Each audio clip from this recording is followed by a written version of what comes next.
Bonjour, je suis Nicolas Garnier, je suis directeur de la relation client pour le réseau Cerballiance au sein du groupe Cerba Healthcare. Et donc mon rôle est de mettre en place une politique de la relation client, de la relation patient, et donc à ce titre de mettre en place des innovations de services pour nos patients et des innovations technologiques et digitales. Donc le réseau Cerballiance, ce sont près de 500 laboratoires qui sont présents sur tout le territoire français, en métropole et à La Réunion. Le réseau Cerballiance fait partie d'un groupe qui est le groupe Cerba Healthcare, et ce groupe Cerba Healthcare est également présent dans d'autres pays, dans d'autres business units, donc le Luxembourg, la Belgique, l'Italie et également dans certains pays d'Afrique. Dans le cadre des réflexions stratégiques du groupe Cerba Healthcare, évidemment, la digitalisation fait partie des grandes évolutions, des grandes transformations auxquelles chaque entreprise doit pouvoir se confronter. Et c'est vrai que dans notre métier des laboratoires de biologie médicale, la digitalisation va jouer un rôle majeur. La digitalisation, c'est de la relation patient, donc c'est de l'amélioration de l'expérience patient, mais c'est aussi un autre pan de transformation qui est l'efficacité opérationnelle. Le projet avec Cardinal répond aux deux enjeux.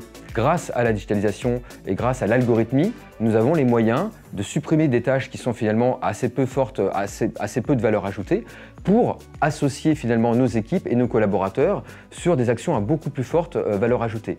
Le point important pour nous, pour le groupe Cerba Healthcare, c'est que ces transformations, on puisse après les déployer sur d'autres business units pour faire profiter en fait d'autres secteurs d'activité qui sont justement en Belgique, au Luxembourg ou même en Afrique, de ces innovations qu'on a pu mettre en place dans le réseau Cerballiance. Le projet de digitalisation de notre gestion des domiciles avec Cardinal a été lancé il y a un peu plus d'un an. L'avantage avec Cardinal, c'est qu'il y a cet esprit start-up. C'est évidemment une société qui grandit, qui se structure, mais on a réussi à garder cet esprit start-up, cet esprit d'agilité, de recherche de la performance, de recherche des résultats.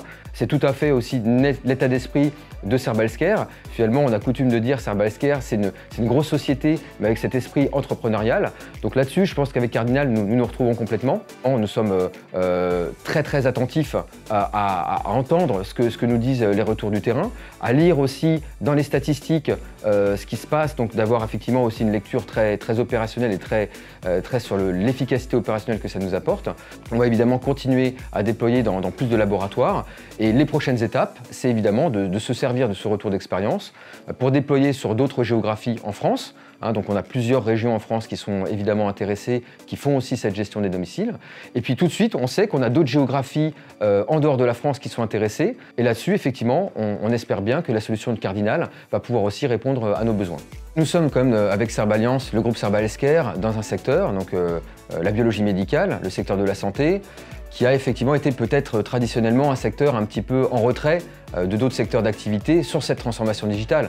On voit que le secteur de la santé est en profonde mutation. C'est un secteur qui se digitalise d'une façon très rapide, avec une accélération que l'on vit au quotidien. Et on voit que la crise du Covid que l'on vit actuellement est aussi justement un accélérateur de ces transformations.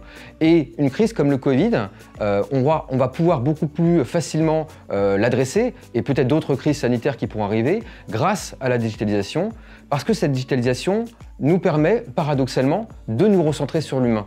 C'est parce qu'on a justement des outils digitaux, c'est parce qu'on a de l'algorithmie, de l'intelligence artificielle, qu'on peut redonner à l'humain toute sa valeur, toute sa place dans nos modes de fonctionnement.